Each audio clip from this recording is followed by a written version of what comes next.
माझ्या शाळेचे नाव new English school साकुर्डी Bellary फाटा आहे। आज मी तुम्हाला आत्मनिर्भर भारत याविषयी काही 4 गोष्टी सांगणार आहे, ते तुम्ही ऐकावे।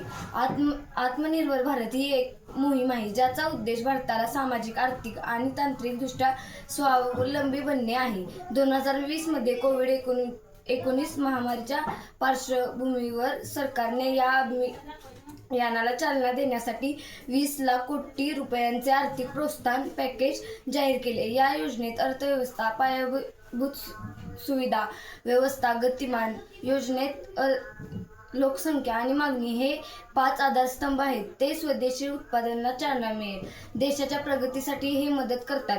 मुख्य उद्दिष्टे आणि आधारस्तंभ काय आहेत याचे? अर्थव्यवस्था, स्वदेशी उत्पादनाला प्रोत्साहन देणे आणि देशाची आर्थिक स्थिती मजबूत करणे। पायाभूत सुविधा, उद्योग आणि सेवांसाठी आवश्यक पायाभूत सुविधांचा विकास करणे।